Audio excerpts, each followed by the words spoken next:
Hey guys, இன்னைக்கு நம்ம பார்க்க போற டாபிக் வெற்றிக்கான 7 ஆன்மீக விதிகள். வாழ்க்கையில வெற்றி அடையணும்னு தான் நம்ம எல்லாருமே ஓடிக்கிட்டு இருக்கோம், கரெக்டா? ஆனா சாதாரணமா வெளி உலகத்துல மட்டும் வெற்றி அடைஞ்சா அது உண்மையான வெற்றி ஆயிடுமா? கண்டிப்பா இல்ல. நமக்குள்ள இருக்க உலகத்திலயுமே வெற்றி அடையணும். அதுக்கு ஆன்மீக சக்திகள் தேவை, ஆன்மீக விதிகள் தேவை. இது உள்ளேயும் சரி வெளியையும் சரி சிறந்த வெற்றியை கொடுக்கும். எப்படி அந்த சக்சஸை நம்ம அடையிறது? வெற்றிக்குன்னு சில கோட்பாடுகள், சில விதிகள் எல்லாம் இருக்கணும் இல்லையா? சோ இந்த பதிவுல வெற்றிக்கான 7 ஆன்மீக விதிகளை தெளிவா சொல்றேன். சோ ஸ்கிப் பண்ணாம முழுசா கேளுங்க. இன்னும் டாபிக் உள்ள போறதுக்கு முன்னாடி ஆடியன்ஸ்க்கு யூஸ்ஃபுல்லா இருக்கக்கூடிய ப்ரமோஷன் பண்ணணும்னா டிஸ்கிரிப்ஷன்ல இருக்க இன்ஸ்டாகிராம் லிங்க் இல்ல இமெயில் ஐடியை கிளிக் பண்ணி எங்களை கான்டாக்ட் பண்ணுங்க. Alright, Deepak Chopra mind body spirit குருக்கள்ல டாப்ல இருக்க ஒரு குரு இவரு. தியானத்தையும் ஆரோக்கியமான வாழ்க்கை முறையையும் நம்ம சரியா கடைப்பிடிச்சா என்ன பலன், மனசார எப்படி சந்தோஷத்தை அதிகமாக்குறது, இத பத்தி நிறைய மக்களுக்கு சொல்லிருக்காரு. அவர் எழுதின புக்கு தான் இந்த வெற்றிக்கான 7 ஆன்மீக விதிகள். ஆத்தர் தீபக் என்ன சொல்றாருன்னா, வெறும் ஆம்பிஷன், கடுமையான உழைப்பு, திட்டங்கள் இது மட்டும் இருந்தா வெற்றி கிடைச்சிடாது. நம்மளோட இயற்கையை நம்ம புரிஞ்சுக்கணும். நாம எப்படி படைக்கப்பட்டிருக்கோம், நமக்குள்ள என்னெல்லாம் நடக்குது, இப்படி மனுஷங்களோட இயற்கை குணாதிசயங்களை புரிஞ்சுக்கணும். இயற்கையோட விதிகளை பின்பற்றணும். இயற்கைக்கு எதிராக செயல்படக்கூடாது. அப்படி இயற்கையோட இணைஞ்சு செயல்படுற வெற்றிக்கான 7 ஆன்மீக விதிகளை ஒன்னொன்னா பார்க்கலாம். அதுல law number 1, law of pure potential, தூய ஆற்றலுக்கான சட்டம். இந்த பிரபஞ்சத்தை உருவாக்குன ஆன்மீக சக்தியில நாமளும் ஒரு அங்கம். அந்த சக்தி தான் நமக்கு எண்ணற்ற ஆற்றல்களையும் கொடுக்குது. அந்த சக்தி நமக்குள்ளதான் இருக்கு. அது எங்கன்னு வெளியே தேடாம தொடர்ந்து சில பயிற்சிகளை நம்ம செய்யணும். அப்பதான் ஆன்மீக சக்தி கூட நாமளும் நெருக்கமாக முடியும். இதுக்கு என்ன பண்ணலாம்? நமக்குள்ள கொஞ்சம் அமைதி நேரத்தை நம்ம கொடுத்துக்கணும். அந்த நேரத்துல நம்ம தனிமையில இருக்கணும். காலையிலயும் மாலையிலயும் குறைஞ்சது 30 நிமிடங்கள் ஆச்சும் அமைதியா உட்காந்து தனக்காக நேரத்தை செலவு செய்யணும். தியானம் பண்ணணும். ரொம்ப முக்கியமா இயற்கையோட ஒன்னா சேர்ந்து செயல்படணும். எல்லா உயிரினங்களுக்குள்ளயும் இருக்க அறிவாற்றல கவனிச்சு பார்க்கணும். நீங்க சாதாரணமா வெளியே உட்காந்து கண்ணுக்கு தெரியுற காகம், அணில் இதெல்லாம் கவனிச்சு பாருங்களேன். அதுங்களோட அறிவை பார்த்து பிரமிச்சு போவீங்க. இயற்கையோட படைப்புகளை பார்த்து வியந்து போவீங்க. தினமும் குறைஞ்சது 30 நிமிஷம் ஆச்சும் நீங்க இயற்கையை உணரணும். சூரிய உதயம், சூரிய மறைவு இதெல்லாத்தையும் பாருங்க. உங்களை இயற்கை கூட நெருக்கமாக்குங்க. தினமும் காலையில எழுந்திரிச்சதும் இன்னைக்கு நாள் முழுக்க நடக்கிற எந்த விஷயத்தையும் நான் ஜட்ஜ் பண்ண மாட்டேன். எல்லாத்தோடையும் ஒன்னா இணைஞ்சு நான் செயல்படுவேன். இப்படி உங்களுக்குள்ள சொல்லிக்கிட்டு கண்ணை வழிங்க. என்ன இப்படி ட்ரெஸ் போட்டிருக்கான், ஒருவேளை திருடனா இருப்பானோ, ஆப்பிள் பழத்தோட தோலை சரியில்லையே, ஒருவேளை ருசியே இருக்காதோ, இப்படி எதையுமே முன்னாடியே ஜட்ஜ் பண்ணாதீங்க. எல்லாத்தையும் இருக்கப்படி அப்படியே நீங்க ஏத்துக்கணும். இயற்கையில படைக்கப்பட்ட எல்லாமே அழகுதான். எதுவுமே இங்க குறைகள் இல்ல. இப்படி நம்ம இயற்கைக்காக சில மணி நேரங்களை ஒதுக்குறப்போ நம்மளோட ஆன்மீக சக்தியை கண்டுபிடிக்க முடியும். அடுத்து law number 2, the law of giving, கொடுக்கறதுக்கான சட்டம். இந்த பிரபஞ்சமே கொடுத்தல் வாங்கல்ல தான் ஏங்கிட்டு இருக்கு. காசு கொடுத்தா பொருள் கிடைக்கும். அடுத்தவங்களை அன்பா பார்த்துக்கிட்டா அவங்க நம்மள அன்பா பார்த்துப்பாங்க. இப்படி எல்லாமே எக்ஸ்சேஞ்ச் ஆஃபர் மாதிரி தான் போய்கிட்டு இருக்கு. ஸோ கொடுத்தல் வாங்கல் ரொம்பவே அவசியம். கொடுக்கறதும் நமக்கு கிடைக்கிறதும் வேற எனர்ஜில செயல்படும். நீங்க அன்பு கொடுத்தா நீங்க கொடுத்த அன்பு எக்ஸாக்டா வரணும்னு அவசியம் இல்ல. அது வேற வழியில கூட வரலாம். எப்போ வெளியே போனாலும் நீங்க யாரை சந்திச்சாலும் ரொம்ப பெருசாலாம் வேண்டாம், சின்னதா ஒரே ஒரு கிஃப்ட் கொடுங்க. அது அவங்க மனசை நெகிழ வைக்கும். அந்த சந்தோஷம் உங்களுக்கு ஆசீர்வாதமாவோ பிரார்த்தனையாவோ திரும்ப உங்ககிட்டயே வந்து சேரும். சோ மத்தவங்களுக்கு கொடுங்க, நல்லதை கொடுங்க, அன்பை வெளிப்படுத்துங்க, பாசத்தை கொடுங்க, செல்வங்களை கொடுங்க. நீங்க கொடுத்தது 2 மடங்கா அதிகமாகி உங்களையே திரும்ப வந்து அடையும். இன்னைக்கு நான் வெளியே போறப்போ யாராவது ஒருத்தருக்காச்சும் ஏதாவது கொடுப்பேன். அது அவங்கள சந்தோஷமாக்கும். இது மூலமா என்னோட வாழ்க்கையிலயும் நான் சந்தோஷத்தை கொண்டு வருவேன். அடுத்தவங்க வாழ்க்கையிலும் சந்தோஷத்தை கொண்டு வருவேன்னு உங்களுக்கு நீங்களே ப்ராமிஸ் பண்ணிக்கோங்க. நான் இன்னைக்கு வெளியே போறேன். இயற்கை கிட்ட இருந்து கிடைக்கிற எல்லா பரிசுகளையும் மனசார ஏத்துப்பேன். இயற்கை கொடுக்கிற தூய்மையான காத்தை ஏத்துப்பேன். சூரியனோட மறைவை பார்ப்பேன். பறவைகளோட இனிய குரலை கேட்பேன். என்ன பார்த்து புன்னகைக்கிறவங்கள பார்த்து நானும் புன்னகைப்பேன். இயற்கை எனக்கு கொடுக்கிற அழகான பரிசுகளை மனசார ஏத்துப்பேன். அது பொருளா இருந்தாலும் சரி, பொருளா இல்லாம இருந்தாலும் சரி, எல்லாத்தையும் நான் மனசார ஏத்துப்பேன். இப்படி சத்தியம் பண்ணுங்க. என்னை சுத்தி செல்வங்கள் இருக்க காரணம் நான் மத்தவங்களுக்கு கொடுக்கறதாலதான். அதனாலதான் அன்பு, பாசம், ஆதரவு, பாராட்டு, செல்வம் இப்படி எல்லாமே எனக்கும் திரும்ப கிடைக்குதுன்னு நம்பணும். இதுதான் இன்னும் மத்தவங்களுக்கு நிறைய கொடுக்கணும்னு தூண்டும். இந்த உலகத்துல இருக்க ஒவ்வொரு மனுஷனுமே, ஏன் விலங்குகளும் கூட இயற்கையோட ஒரு அங்கமா இருக்கிறதால இயற்கைக்குன்னு ஒரு பங்கு கொடுக்கணும். இந்த இயற்கை தான் அவங்கள இப்படிப்பட்ட வாழ்க்கைய வாழ வச்சிருக்கு. செத்தப்புறம் கூட இயற்கையோட தானே இணையறோம். அதனால அடுத்தவங்களுக்கும் சரி, இந்த இயற்கைக்கும் சரி நிறைய கொடுங்க, அள்ளி கொடுங்க. இது ஆன்மீக சக்தியை ரொம்பவே அதிகமாக்கும். அடுத்து தி 3rd law, the law of கர்மா. நம்ம செஞ்ச எல்லாத்துக்கும் பலனை அனுபவிச்சே ஆகணும். நீ விதைத்த வினையெல்லாம் உன்னை அறுக்க காத்திருக்குங்கிற மாதிரி நம்ம என்னெல்லாம் பண்ணோமோ அதுக்கான பலனை அனுபவிச்சுதான் ஆகணும். நாம செஞ்சதெல்லாம் நமக்கே திரும்ப வரும். இப்ப நம்ம ஒருத்தவங்களை திட்டினா கூட அதுக்கான கர்ம பலனை வாழ்க்கையில ஏதோ ஒரு நாள் அடைஞ்சே ஆகணும். நாம இப்ப அனுபவிக்கிற வலி, சந்தோஷம் எல்லாமே நம்ம முன்னாடி செஞ்ச செயலோட கர்மாதான். சோ நாம செய்யற நல்லதும் நமக்கு திரும்ப வரும், கெட்டதும் திரும்ப வரும். அதனால செய்யற எல்லா செயலையும் யோசிச்சு பண்ணணும். எடுக்கிற முடிவுகள் எல்லாத்தையும் நல்லா சிந்திச்சு எடுக்கணும். ஒன்னு செய்யறதுக்கு முன்னாடி, ஒரு முடிவு எடுக்கிறதுக்கு முன்னாடி 1க்கு 100 தடவை நல்லா யோசிச்சுக்கோங்க. எப்பவுமே மத்தவங்களுக்கு நல்லதை மட்டும் நினைச்சு பாருங்க. நல்லதை மட்டுமே செய்யுங்க. யாருக்கும் கெட்டது செய்யாதீங்க. ஏன்னா நீங்க செய்யற எல்லாத்துக்குமான கர்ம பலன் திரும்ப உங்ககிட்டயே தான் வரும். நீங்க விதைக்கிற விதை நல்லதா மட்டுமே இருக்கட்டும். அடுத்த 4வது லா, the law of least effort. வளரணும்னு புற்கள் எல்லாம் முக்கி வளர்றதில்ல, முயற்சி பண்ணி வளர்றதில்ல. பறவைகள் எல்லாம் பறக்கணும்னு கஷ்டப்பட்டு ட்ரை பண்ணி பறக்கறதில்ல. அதுவா தானா வளருது, அதுவா தானா பறக்குது. இதுதான் இயல்பு, இயற்கை. சோ ரொம்பலாம் கஷ்டப்பட்டு முயற்சி பண்ணியெல்லாம் யாருக்காகவும் மாற வேண்டாம். எப்படி இருக்கீங்களோ அப்படியே உங்களை ஏத்துக்கோங்க. அடுத்தவங்களும் எப்படி இருக்காங்களோ அப்படியே நீங்க ஏத்துக்கோங்க. குறைவான முயற்சிகளை போடுங்க. இங்க நிறைய பேரு நான் அந்த செலிபிரிட்டி மாதிரி ஆகணும், அவங்கள மாதிரி தலைமுடி வேணும், அவங்கள மாதிரி எனக்கு மூக்கு வேணும், அவங்கள மாதிரி நான் ட்ரெஸ் பண்ணணும்னு தன்னோட ஐடென்டிட்டியவே தொலைச்சிடுறாங்க. ஏன் இந்த சமூகமே இப்படி இருந்தாதான் நாங்க ஏத்துப்போன்னு ஒரு ஸ்டாண்டர்டை ஃபிக்ஸ் பண்ணுது. ஆள் பாதி ஆடை பாதி தான். நம்ம போடுற ட்ரெஸ்ஸை நல்லா போடணும், அதுக்குன்னு அடுத்தவங்கள மாதிரியே போட்டு நம்ம ஐடென்டிட்டியை நம்ம தொலைச்சிடக்கூடாது. நமக்குன்னு தனி அடையாளம் இருக்கு. மேபி அந்த அடையாளத்தை வச்சு கூட நம்ம பெரிய செலிபிரிட்டியா ஆகலாம், யாருக்கு தெரியும். நமக்கான தனி அடையாளத்தை என்னைக்குமே நம்ம விட்டு கொடுக்க கூடாது. இயற்கையோட அறிவாற்றல் எல்லாமே ரொம்ப கஷ்டமானதெல்லாம் இல்ல, எஃபர்ட்டே இல்லாம ஈஸியா பண்றதுதான். காதல், அன்பு, கொண்டாட்டம் இதெல்லாம் தான் இயக்கப்பட்டுக்கிட்டு இருக்கு. இது எதுக்கும் ரொம்பலாம் நீங்க முயற்சிகளை எடுக்க வேண்டிய அவசியம் இல்ல. சோ எல்லாத்தையும் இருக்கப்படி அப்படியே ஏத்துக்கோங்க. மக்களோட சூழல் என்ன, நடக்கிற ஈவென்ட்ஸ் என்ன, இப்படி எல்லாத்தையும் இருக்கப்படி அப்படியே ஏத்துக்கோங்க. யாருமே இங்க எதுக்கும் குறைஞ்சவங்க இல்ல. எல்லார்கிட்டயும் எல்லாமே இருக்குதான். இந்த பிரபஞ்சம் ஒண்ணுதான், அதுல இருக்க எல்லாருமே ஒண்ணுதான். இப்படிப்பட்ட ஒருமை பன்மைய நாம கொண்டு வரணும். அதுக்கு முக்கியத்துவம் நம்ம கொடுக்கணும். என்ன சூழல் வேணாலும் நமக்கு வரலாம், அது எல்லாத்தையும் ஏத்துக்கணும். அதுக்கான பொறுப்பு எடுத்துக்கணும். மத்த யாரையும் குறை சொல்ல வேண்டியதில்லை. எல்லா பிரச்சனைகளுக்குள்ளயும் மறைவா சில வாய்ப்புகள் ஒளிஞ்சிருக்கும். அதனால பிரச்சனைகளை பார்த்து பயப்படாம, ஓடாம, ஏத்துக்க முடியாம திணறாம அதை மனசார ஏத்துக்க கத்துக்கணும். அந்த பிரச்சனைக்குள்ள இருக்க வாய்ப்பை கண்டுபிடிச்சு அதை சிறப்பானதாவும் அழகானதாவும் மாத்தணும். அதே மாதிரி மத்தவங்களோட பாயிண்ட் ஆஃப் வியூவையும் ஏத்துக்கோங்க. நீங்க சொல்றதுதான் சரின்னு என்னைக்கும் பிடிவாதமா நிக்க கூடாது. எல்லாரோட கருத்துக்களையும் கவனிக்கணும். சோ ரொம்ப கஷ்டப்பட்டு ட்ரை பண்ணி தான் வாழ்க்கைய வாழணும்னு இல்ல. கொஞ்சமா எஃபோர்ட் போட்டாலே நிறைவா வாழலாம். செடிகள் எல்லாம் முக்கி ட்ரை பண்ணியா வளருது, அதுவா ஸ்மூதா வளருதுல்ல, அவ்வளவுதான். அடுத்து 5th law, the law of intention and desire. உங்க வாழ்க்கையில உங்களுக்கு என்ன வேணும், நீங்க யாரா இருக்கணும், இதெல்லாத்தையும் நீங்களே டிசைட் பண்ணுங்க.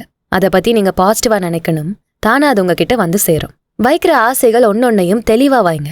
உங்க ஆசைகளோட எல்லா லிஸ்டையும் எழுதுங்க. அமைதியா உட்காந்து எல்லாத்தையும் யோசிங்க. தூங்க போறதுக்கு முன்னாடி ஆசைகளோட இன்டென்ஷன் எல்லாத்தையும் தெளிவா மைண்ட்ல செட் பண்ணுங்க. நைட்டு தூங்கி காலையில எழுந்திரிச்சதும் எல்லாமே நிறைவேறிடாது. எல்லாத்துக்கும் டைம் ஆகும், பொறுமையா தான் நடக்கும். ஆனா நீங்க நம்பிக்கை இழக்க கூடாது. அந்த தருணத்துல விழிப்புணர்வோடு இருக்க நீங்க பயிற்சி செய்யணும். அந்த தருணத்துல உங்க எல்லா செயல்களையும் நீங்க ஏத்துக்கணும். எந்த தடங்களும் உங்களை இன்ஃப்ளூயன்ஸ் பண்ணக்கூடாது. எத்தனை பிரச்சனை வந்தாலும் அதை உங்களோட வழியில குறுக்க வர விடவே கூடாது. மரங்களுக்கு வாழ்க்கையில ஒரே ஒரு பர்பஸ் தான், வேர்களை படர விடணும், வளரணும், சூரியன் மூலமா உணவு உற்பத்தி பண்ணணும். ஆனா மனுஷங்களுக்கு அப்படி இல்ல. அவனோட நரம்பு மண்டலமும் அறிவாற்றலும் எல்லாத்தையுமே இயக்க வைக்கும். அவனோட ஆசைகள் எல்லாம் நிஜமாக்கி நிறைவேற வைக்கக்கூடிய ஆற்றல் அவனுக்குள்ள இருக்கு. அவனோட ஆசைகளை அவனால கற்பனை செஞ்சுக்க முடியும். அந்த கற்பனை அவன்கிட்ட எல்லாத்தையும் கொண்டு வந்து சேர்த்துரும். இப்படிதான் மனசார அவனோட ஆசைகள் எல்லாம் நிறைவேறும். அடுத்து 6th law, the law of detachment. நம்ம எதை அடையணும்னு நினைக்கிறோமோ அதுல பேஷனோட இருக்கணும். ரிசல்ட் கிட்ட இருந்து கொஞ்சம் விலகி இருக்கிறது நல்லது. இந்த ரிசல்ட் தான் வேணும்னு அதை மட்டுமே சார்ந்திருந்து நடக்கிற ப்ராசஸ என்ஜாய் பண்ணாம வீணாக்கிட கூடாது. இந்த தீர்வு தான் கிடைக்கணும்னு ஃபோர்ஸும் பண்ணக்கூடாது. தானா நடக்கணும், எல்லாமே தானா வரணும். உங்க ஆசைகள் எதுவா இருந்தாலும் ஓகே, இதுதான் நடக்கணும்னு அதுல மட்டும் ஒட்டிக்கிட்டு இருக்க கூடாது. ஆசைப்பட்டதை மேனிஃபெஸ்ட் பண்றதுக்கு முன்னாடியே உங்க வாழ்க்கையில நீங்க செய்யற செயல்ல என்ன ரிசல்ட் எல்லாம் கிடைக்கணுமோ அதை முன்னாடியே தீர்மானிச்சு பிடிவாதமா நிக்காதீங்க. இருக்கப்படி இருங்க, நடக்கிறபடி நடக்கட்டும். ஒரு விஷயத்து மேல முழு கவனத்தை நீங்க செலுத்தலாம். ஆனா இந்த ரிசல்ட் தான்ப்பா எனக்கு வேணும்னு நீங்க பிடிவாதமா நினைக்கிறப்போ உங்களுக்கு பயம் அங்க அதிகமாகும். போச்சு தோத்துருவோமோ அப்படிங்கிற பதட்டம் உருவாகும். சோ நீங்க ஆசைப்பட்டதும் நடக்காம போயிடும். கொஞ்சம் விலகி இருந்தாதான் என்ஜாய் பண்ண முடியும், சிரிக்க முடியும், கொண்டாட முடியும். செல்வத்துக்கான எல்லாமே தானா உருவாக ஆரம்பிக்கும். அடுத்து law number 7, the law of தர்மா. இந்த உலகத்துல எல்லாருக்கும் வாழ்க்கையில ஒரு நோக்கம் இருக்கு. ஒவ்வொருத்தவங்க கிட்டயும் தனித்தனி டேலண்ட் இருக்கு. அது எல்லாமே அவங்க கிட்ட இருக்க தனித்துவமான பரிசுகள் தான்.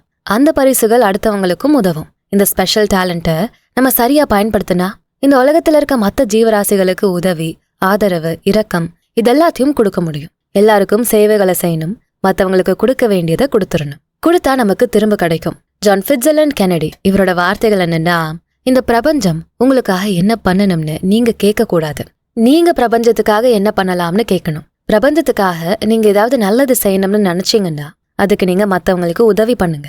அடுத்தவங்களுக்கு நீங்க செய்யக்கூடிய உதவியே உங்களோட வாழ்க்கைக்கான நோக்கத்தை முழுமைப்படுத்திடும். உங்களுக்குள்ள இருக்க ஆன்மீக சக்தியும் தானா வெளியே வந்துடும். இந்த 7 லாஸுமே தானா உங்களுக்குள்ள வெற்றியை கொடுக்கும். ஏன்னா இது உங்களுக்குள்ள இருக்க ஆன்மீக சக்திகளை தூண்டி விடுறதுக்கான ஸ்பெஷல் விதிகள்.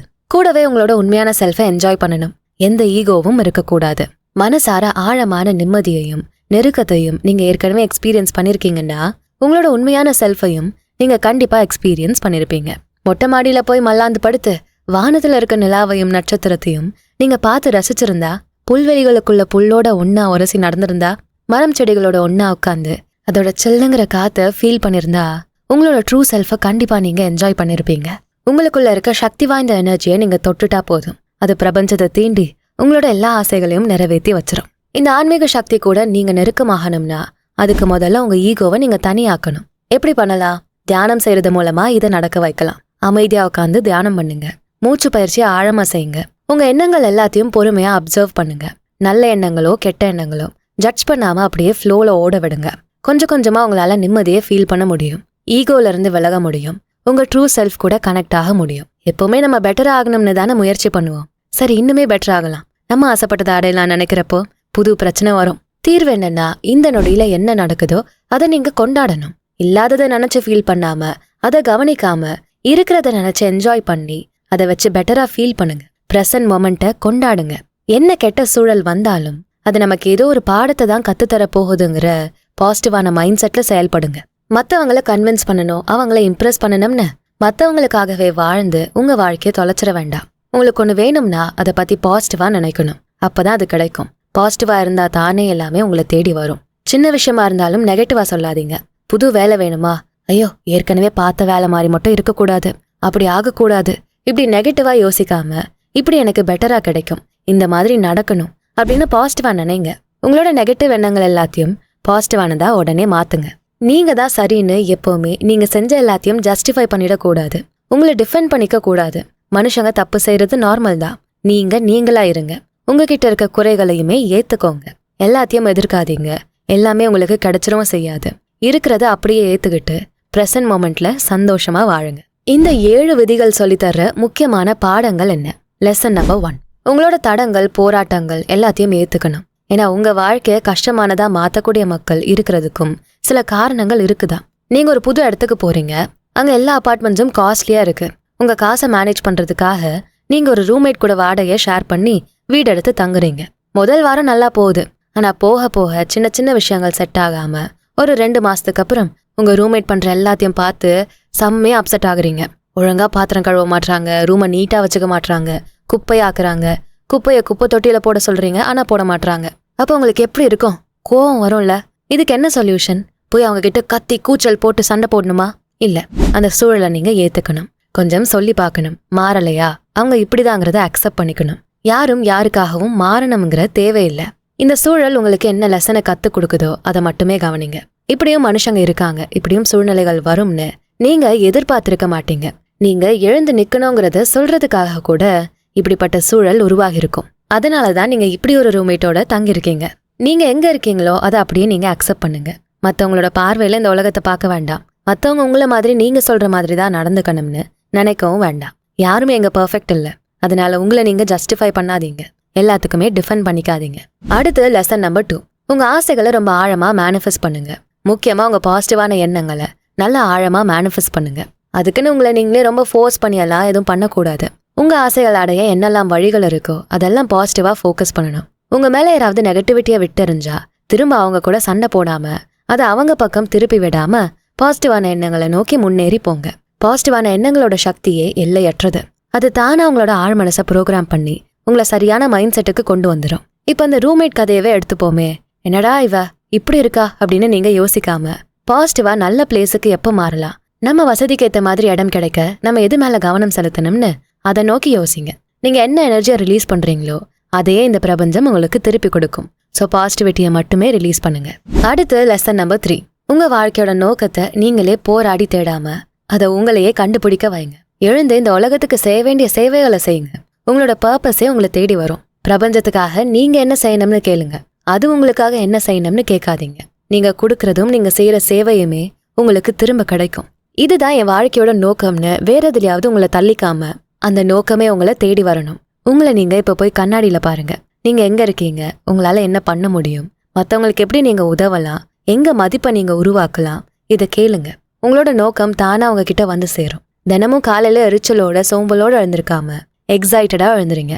முழு உற்சாகம் வேணும். உங்ககிட்ட எண்ணில் அடங்கா எனர்ஜி இருக்கணும். எல்லா வேலைகளையும் செஞ்சு முடிக்கிற சக்தி உங்ககிட்ட இருக்கணும். இது உங்க வாழ்க்கையை இன்னுமே சிறப்பாக்கும். ஸோ ஒருத்தர் வாழ்க்கையில வெற்றி பெறணும்னு நினைச்சா இந்த 7 வெற்றிக்கான ஆன்மீக விதிகளை கத்துக்கணும். பிளஸ் இந்த விதிகள் பின்னாடி இருக்க கருத்துக்களையும் வாழ்க்கை முறையையும் நல்லா புரிஞ்சுக்கணும். அந்த 7 விதிகளை மொத்தமா பாத்திரலாம். தூய்மையான ஆற்றல், கொடுத்தல், கர்ம பலன், குறைவான முயற்சி, எண்ணம் மற்றும் ஆசைகள், பற்றின்மை, தர்மம். இந்த 7 லாஸ் பத்தி நீங்க என்ன நினைக்கிறீங்க? உங்களுக்குள்ள இருக்க மிகப்பெரிய சக்தியை நீங்க தட்டி எழுப்பிட்டீங்களா? இதை பத்தி கமெண்ட்ஸ்ல சொல்லுங்க. இந்த வீடியோ பிடிச்சிருந்தா இதுக்கு ஒரு லைக் போட்டுட்டு உங்க ஃப்ரெண்ட்ஸ் அண்ட் ஃபேமிலிக்கு ஷேர் பண்ணுங்க. நம்ம channels beyond ordinary and body and soul Tamil 2த்துக்கும் சப்ஸ்கிரைப் பண்ணிட்டு பெல் ஐக்கானை அழுத்துருங்க. நான் உங்களை அடுத்த வீடியோல பாக்குறேன். நன்றி.